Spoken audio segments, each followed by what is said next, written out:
I grew up both a little frightened and excited by storms and tornadoes. My mama and great-grandmother were both horrified of storms, probably an undiagnosed case of lilapsophobia or astrophobia. For me, the sound of the nuclear plant sirens being used as tornado sirens was the scariest. Anyway, I began to study and learn as much about severe weather as I could. In the 8th grade, a tornado hit our small town and killed one man. I sat by a wall in my classroom that was mostly glass windows, and there was some communication between classrooms that our county was under warning, but we never went into the hallway. I actually stopped the lesson and told the teacher that the sky was turning an ugly, almost evil green color. The teacher said, "Class, I don't think we are in Kansas anymore." It touched down less than a mile from us. April 27th, 2011 was a sad and horrific day for the Southeast. I worked at a hardware store, and although we weren't directly hit, 2-inch PVC pipe was sucked from outdoor racks and shot 14 inches into a neighboring yard. Later that night, I found mail in my yard from Coleman, Alabama. I also found coloring assignments from an elementary school somewhere I didn't recognize. I prayed that night he and my neighbor, Mrs. Brooks, were safe. I say these names because it's forever etched in my mind. My mother and aunt saw insulation and siding scattered in our yard.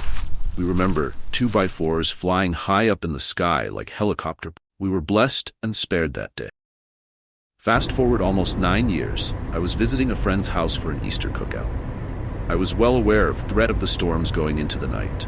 Around 10:45 a.m., my neighbor of few words sent a text that read, "Hey, Bubba tree on your bedroom. I have a saw if you need it. It's in your carport." Apparently, a non-severe storm hit the area, and a medium-sized tree hit my house. Frustrated, I jumped in my car and headed home. It was odd because with the rain, I figured the atmosphere had stabilized some. Anyway, I pulled in, and it was lightly raining.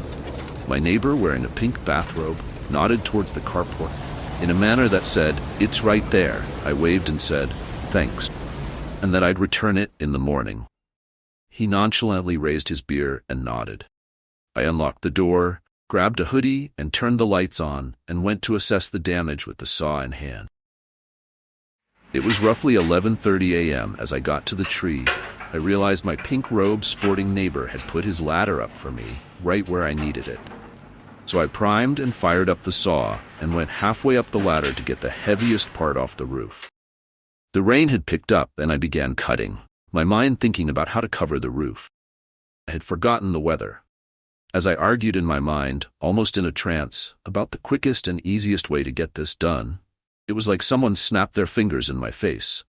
It was like I woke up and realized it was deadly still. No rain, no breeze, just the saw rumbling and vibrating my hand. Out of the corner of my eye, I see my pink-robed sporting hero. I do mean hero, waving both hands, one of which still clung to a beer. I cut the saw off and looked at him as he began pointing off towards the west. It was then that I heard the rumble of the notorious freight train. I saw power flashes and knew it was coming.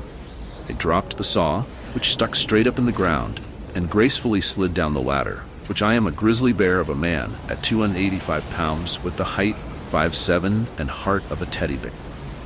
So graceful wasn't typically used to describe me. I grabbed his saw and noticed, like a ghost, he was gone inside.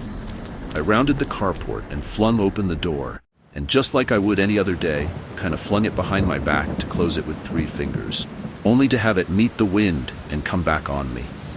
I slammed it shut as the power went out. My living room looked eerie as I could see flashes of lightning as well as power flashes.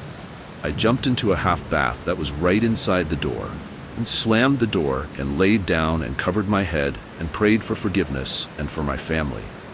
My mind was racing with a million thoughts, regrets, prayers, etc.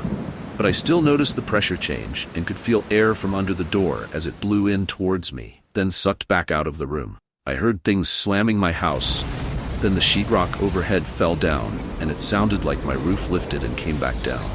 I heard the sound of nails being pulled out of wood, glass breaking, and then the scariest sound I've ever heard, and pray that I never hear again.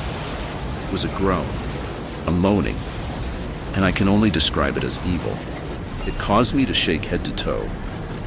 And that shaking continued on from April 12th until the day I met my girlfriend in early August. I suddenly felt something hit my head and everything was peaceful. I opened my eyes and moved part of the ceiling truss that had concussed me. I felt warmth on my wet head coming from a small cut. I was confused and very thirsty.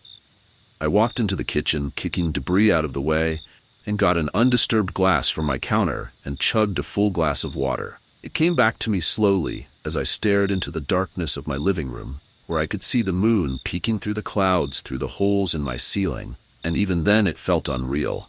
I went outside to see my car, completely and thickly covered in mud and grass, only on one side. I got blinded by a light as I exited the carport. It the rogue man, coming to check on me. I asked if he and his wife, or old lady as he called her, were okay. He shook his head yes while giving me the okay symbol with his right hand, and a coffee mug, with instant coffee inside, had replaced his beer in his left hand.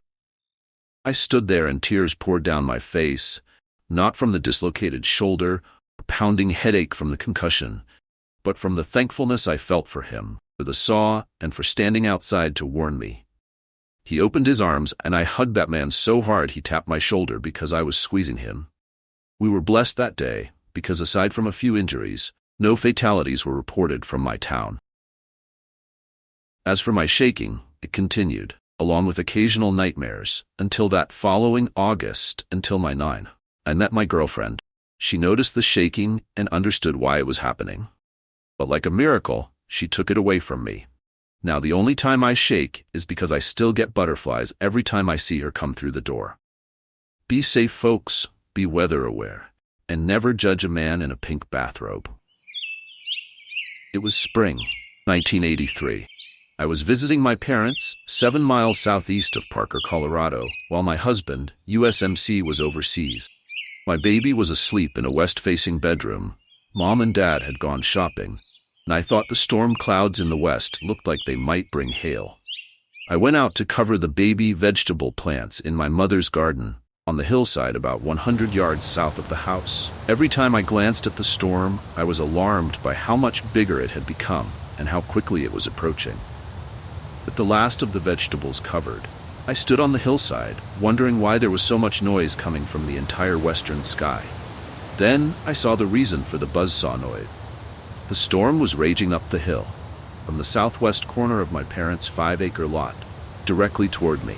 Its leading edge was as well defined as a wall. The hail within it was chomping up the branches of shrub oak and ponderosa pine, mixing them with blasted up dirt and grass and spewing them out like missiles. I ran for the house and my baby. As I tore into the house through the west door of the sun porch and reflexively slammed the door closed behind me, the hail chewed into the screen door and the wood above me. Pulverized ice and torn screen from the door whooshed down on my heels. Icy fog rebounded with a force that blew my hair straight up. As I tore through the porch, into the house and north, down the hall, the windows along the west wall exploded, one by one, to my left, and just a fraction of a second behind me. I ran to my son, yanked him with a one-handed grab from his crib just an instant before the window exploded, and wrapping him into my arms, I scurried down to the basement and into the root cellar. The lights didn't work. As my eyes grew accustomed to the dark, I tried to see my baby's face clearly enough to look for injuries. None. I felt him all over for glass. There wasn't any. Then I realized he was crying, probably shrieking, and I couldn't hear him over the noise of the storm. Roaring wind, pounding hail, and constant overlapping blasts and rumbles of lightning. I'd never heard so much lightning, nor so much noise from a storm. It was deafening. I tried to soothe him. Then the house took a direct hit of lightning, and suddenly I was frightened too. Afraid we might be burned alive if the house, above and beside us, burned. Together we huddled, terrified and crying and waiting. Didn't smell smoke. I told myself everything would be okay. Then just as suddenly as it had come, the noise was gone, except for a dull roar and the rumbling of lightning moving northeast. The sound of a big truck with no muffler, driving away at 2 miles per hour. So I began to venture out from the root cellar. But as I stuck my head out the door to look into the basement, fierce pounding began again, on the north wall of the house. So I held my son and soothed him there in the root cellar, as the pounding increased to a roar, coming from the entire house above us, and slowly diminished again. Once burned is twice learned.